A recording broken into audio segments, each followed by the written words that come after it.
Hello friend, आज की video में हम लोग जानेंगे कि क्या जेम एरोमेटिक्स लिमिटेड के शेयर को अभी होल्ड करना चाहिए या सेल करना चाहिए, और जिन लोगों को यह शेयर आईपीओ के थ्रू नहीं मिल पाया था, क्या वो अभी इस शेयर को बाई कर सकते हैं या नहीं। तो देखो, अगर आप किसी भी शेयर को बाई या सेल करना चाहते हो या होल्ड करना चाहते हो, तो आपको यह समझना जरूरी है कि कंपनी करती क्या है, यानी कि कंपनी का बिजनेस कैसा है, और कंपनी जिस सेक्टर में यानी जिस इंडस्ट्री में काम कर रही है उस इंडस्ट्री में फ्यूचर ग्रोथ है या नहीं, और फिर कंपनी का फाइनेंशियल परफॉर्मेंस कैसा है, क्या कंपनी अपने बिजनेस से प्रॉफिट बना रही है या लॉस कर रही है, इस चीज को भी समझना जरूरी होता है। उसके बाद उसका फंडामेंटल समझना जरूरी होता है। इससे हमें यह पता चलता है कि कंपनी अंदर से यानी इंटरनली कितना स्ट्रांग है, और इससे यह भी आइडिया लगता है कि क्या यह शेयर लॉन्ग टर्म के लिए सही है या नहीं। और इसके साथ साथ यह भी समझना जरूरी होता है कि कंपनी का स्ट्रेंथ और रिस्क क्या है। तो किसी भी शेयर को होल्ड करने से पहले, सेल करने से पहले या बाई करने से पहले यह सब चीजें समझना जरूरी है। तो आज की वीडियो में हम लोग इसी चीज के बारे में डिटेल में समझेंगे। तो चलिए वीडियो शुरू करते हैं। पहले हम लोग कंपनी के बिजनेस को देखते हैं कि कंपनी करती क्या है।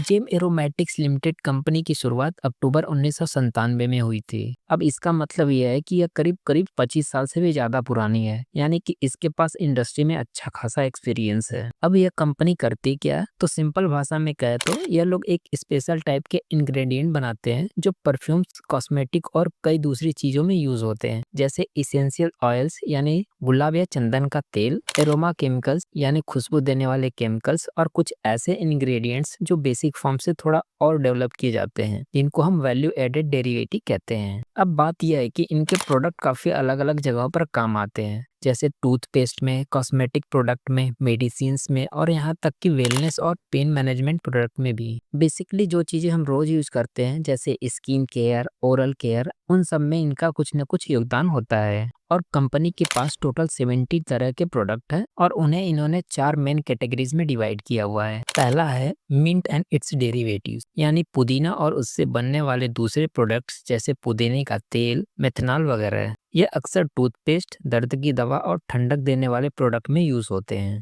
दूसरा है क्लोव एंड इट्स डेरिवेटिव्स, मतलब लौंग और उससे जुड़े प्रोडक्ट, जैसे क्लोव ऑयल। इसका इस्तेमाल आमतौर पर दांत दर्द की दवा, माउथ वॉश और कुछ मसालों में भी होता है। तीसरा है फिनॉल, यह एक तरह का केमिकल्स होता है जो दवाओं, एंटीसेप्टिक्स और क्लीनिंग प्रोडक्ट में काम आता है। चौथा है other synthetic and natural ingredients, इसमें बाकी के प्रोडक्ट्स आते हैं जो या तो नेचुरली, जैसे प्लांट बेस्ड एक्सट्रैक्ट, या फिर लैब में बनाए गए होते हैं। ये स्किन केयर, वेलनेस और दूसरे डेली यूसेज प्रोडक्ट में इस्तेमाल होते हैं। तो अगर सिंपल में कहे तो जेम एरोमेटिक्स ऐसी चीजें बनाती हैं जो दूसरी बड़ी इंडस्ट्रीज में काम आती हैं, जैसे टूथपेस्ट बनाने वाली कंपनी, ब्यूटी प्रोडक्ट बनाने वाली कंपनी, या दवाइयों की कंपनी वगैरह। और इनका एक्सपीरियंस भी काफी लंबा है, तो इन्हें पता है कि मार्केट को क्या चाहिए और किस क्वालिटी की चीज चाहिए। अभी 2025 में जेम एरोमेटिक्स लगभग 225 कस्टमर को सर्व कर रही है, जिनमें से 44 कस्टमर बाहर के देशों से हैं। और ये सिर्फ एक दो देशों की बात नहीं है, कंपनी के प्रोडक्ट अमेरिका, एशिया, अफ्रीका और ऑस्ट्रेलिया जैसे टोटल 18 देशों में जा रहे हैं। मतलब कंपनी का इंटरनेशनल प्रेजेंस भी काफी अच्छा है। अब ये जो कंपनी है, यह directly business to business model पर काम करती है, यानी यह आम कंज्यूमर को कुछ बेचने के बजाय सीधा दूसरी कंपनीज को अपने प्रोडक्ट देती है, जैसे कॉस्मेटिक ब्रांड्स, फार्मा कंपनीज वगैरह। और जब बात आती है एक्सपोर्ट की, तो यह 3 तरीके अपनाते हैं। पहला डायरेक्ट सेल्स, यानी सीधे ही विदेशी कंपनीज को प्रोडक्ट बेचना बिना किसी बीच वाले के।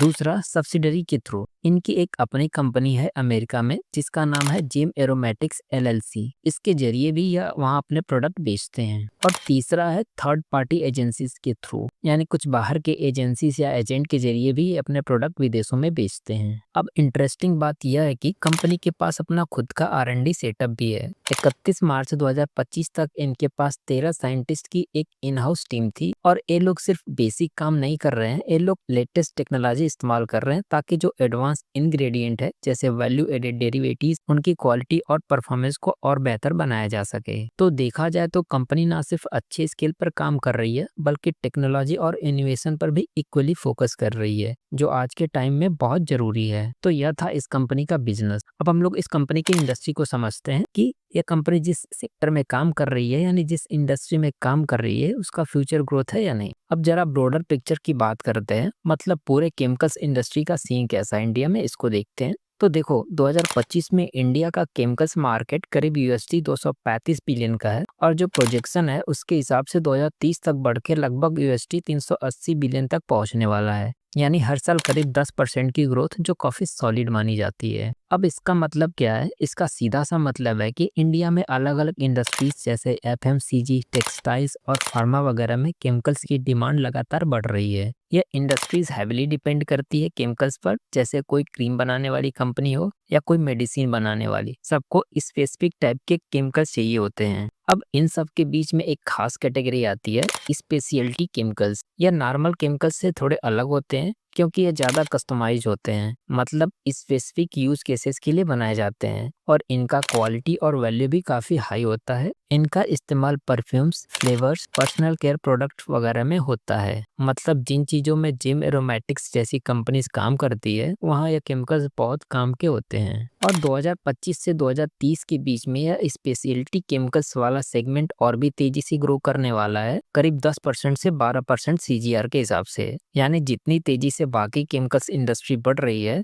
स्पेशलिटी केमिकल्स उससे भी ज़्यादा तेजी से बढ़ेंगे। और यही वो सेगमेंट है जहां जिम एरोमेटिक्स जैसे प्लेयर को सबसे ज़्यादा फायदा मिल सकता है। और इंडिया में एक और बड़ी बात यह है कि यहाँ प्रोडक्शन करना काफ़ी सस्ता पड़ता है दूसरे देशों के मुकाबले। स्किल्ड प्रोफेशनल की भी कमी नहीं है और ऊपर से गवर्नमेंट भी पुश कर रही है, जैसे ये पीएलआई स्कीम वगैरह जो मैन्युफैक्चरिंग को बूस्ट करने के लिए है। तो इन सारी चीज़ों को मिलाकर देखा जाए तो इंडिया एक तरह से ग्लोबल हब बनता जा रहा है केमिकल प्रोडक्शन के लिए। और इसका फायदा उन कंपनीज को मिलेगा जो ऑलरेडी इस स्पेस में है, यानी इस फील्ड में है और ग्रो करना चाहती है, चाहे वो इंडिया में हो या इंटरनेशनली। अब हम लोग इस कंपनी के फाइनेंशियल परफॉर्मेंस को देखते हैं। इसके टोटल इनकम यानी इसके रेवेन्यू की बात करें तो यह कंपनी 2023 में 425 करोड़ के रेवेन्यू जनरेट की थी, वहीं पर 2024 में 454 करोड़ के रेवेन्यू जनरेट की है और 2025 में 505 करोड़ के रेवेन्यू जनरेट की है। तो यहाँ पर इस कंपनी का जो टोटल इनकम है यानी कि रेवेन्यू है और लगातार बढ़ते हुए आया है, जो कि अच्छी बात है। वहीं पर प्रॉफिट आफ्टर टैक्स यानी नेट प्रॉफिट की बात करें तो यह कंपनी 2023 में 44 करोड़ की नेट प्रॉफिट जनरेट की थी और 2024 में 50 करोड़ की और 2025 में 53 करोड़ का नेट प्रॉफिट जनरेट की थी। तो इसका प्रॉफिट भी लगातार बढ़ते हुए आ रहा है, जो कि अच्छी बात है। यानी कि यह कंपनी लगातार प्रॉफिट जनरेट करते हुए आ रही है और इसका EBITDA भी साल दर साल बढ़ते हुए आ रहा है और नेटवर्थ भी साल दर साल बढ़ते हुए आ रहा है और इसके रिजर्व एंड सरप्लस भी साल दर साल बढ़ते आ रहा है। रिजर्व एंड सरप्लस क्या होता है कि कंपनी अपने प्रॉफिट का कुछ हिस्सा सेव करके रखी रहती है फ्यूचर के लिए, यानी कि फ्यूचर में उस पैसे का यूज अपने बिजनेस के एक्सपेंशन में करती है। तो ओवरऑल इस कंपनी का जो फाइनेंशियल परफॉर्मेंस है वो अच्छा देखने को मिल रहा है। अब हम लोग इस कंपनी के फंडामेंटल्स को देखते हैं। इसके ROE यानी रिटर्न ऑन इक्विटी की बात करें तो इसका ROE यानी रिटर्न ऑन इक्विटी 18.80% है, जो कि अच्छा है। अगर किसी भी कंपनी का रिटर्न ऑन इक्विटी 15% या 15% से अधिक है तो उसे अच्छा माना जाता है। वहीं पर इसका ROCE यानी रिटर्न ऑन कैपिटल एम्प्लॉयड 16.02% है, जो कि अच्छा है। अगर किसी भी शेयर का ROCE 15% या 15% से अधिक है तो उसे अच्छा माना जाता है। और इसका डेट टू इक्विटी रेशियो 0.78 है, जो कि 1 से कम है, यानी कि इस कंपनी के ऊपर ज्यादा कर्ज नहीं है। वहीं पर इसका रिटर्न ऑन नेटवर्थ 18.80% है, जो कि ठीक है। पैट मार्जिन 10.56% है, जो कि ठीक है। EBITDA मार्जिन 17.55% है, जो कि ठीक है। तो ओवरऑल इस कंपनी का जो फंडामेंटल है वो अच्छा देखने को मिल रहा है। अब अगर इस कंपनी की स्ट्रेंथ की बात करें तो यहाँ पर काफी सॉलिड चीजें निकल कर आती हैं। सबसे पहले तो यह कंपनी अपने सेगमेंट में एक तरह से मार्केट लीडर है। जैसे यूजेनो नाम का एक केमिकल्स होता है जो ज्यादातर क्लोव ऑयल से निकाला जाता है, उसमें जिम एरोमेटिक्स की मार्केट शेयर लगभग 65% है। और एक नीलगिरी का तेल होता है, उसमें भी इसका मार्केट शेयर 58% का है। तो यह जो दो इंग्रेडिएंट है उनमें कंपनी इंडिया में एक मेजर खिलाड़ी है। इसके अलावा मिंट ऑयल के मामले में भी यह इंडिया की सबसे बड़ी कंपनीज में गिनी जाती है। मिंट और बाकी इसेंशियल्स ऑयल जैसे क्लोव वगैरह में इनकी भी काफी अच्छी पकड़ है। इनके पास एक काफी डाइवर्सिफाइड पोर्टफोलियो है, मतलब यह एक या दो प्रोडक्ट पर डिपेंड नहीं है। इनका 70 प्रोडक्ट का कलेक्शन है जो 4 मेन कैटेगरीज में डिवाइड है: मिंट, क्लोव, फिनॉल और सिंथेटिक प्रोडक्ट। इसका फायदा यह होता है कि अगर किसी एक सेगमेंट में डिमांड थोड़ा कम हो जाए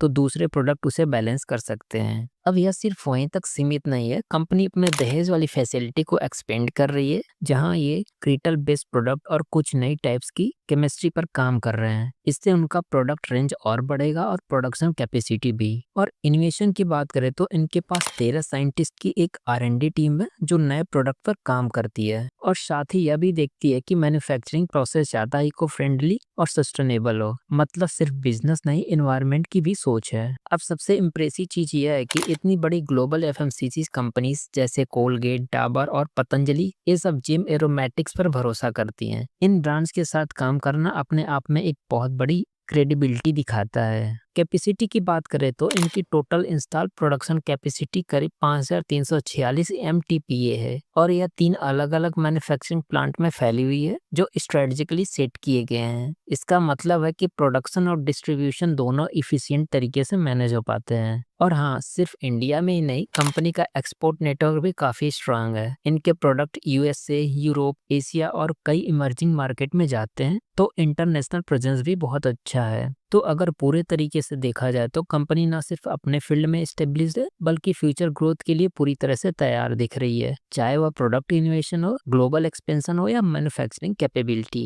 अब स्ट्रेंथ तो समझ में आ गई, लेकिन हर बिजनेस में कुछ ना कुछ रिस्क भी होते हैं और उन्हें भी समझना जरूरी होता है ताकि पिक्चर साफ हो। तो सबसे पहले बात करते हैं इनके कस्टमर की। कंपनी की जो टोटल रेवेन्यू है उसमें से करीब 56% रेवेन्यू सिर्फ टॉप 10 कस्टमर से आती है। अब इसमें दिक्कत यह है कि अगर इनमें से कोई बड़ा कस्टमर हट गया या उसने ऑर्डर कम कर दिए तो कंपनी की कमाई पर सीधा असर पड़ सकता है। इसको कहते हैं कंसंट्रेशन रिस्क, मतलब ज्यादा निर्भरता कुछ ही क्लाइंट पर है। एक और बात, इनका सबसे बड़ा कस्टमर है टॉटेरा, जो कि एक ग्लोबल इसेंशियल ऑयल कंपनी है। इनके साथ जो कॉन्ट्रैक्ट है वो अभी दिसंबर 2028 तक का है, लेकिन अगर उस टाइम के बाद यह कॉन्ट्रैक्ट रिन्यू नहीं हुआ या बीच में कोई दिक्कत आ गई तो रेवेन्यू पर बड़ा असर पड़ सकता है, क्योंकि ये कस्टमर काफी इंपॉर्टेंट है इनके लिए। अब एक और चीज है जिस पर इनकी बहुत हैवी डिपेंडेंसी है और वह है मिंट प्रोडक्ट। कंपनी की करीब 69% रेवेन्यू सिर्फ मिंट प्रोडक्ट से आती है। तो अगर किसी वजह से मिंट प्रोडक्ट की डिमांड कम हो गई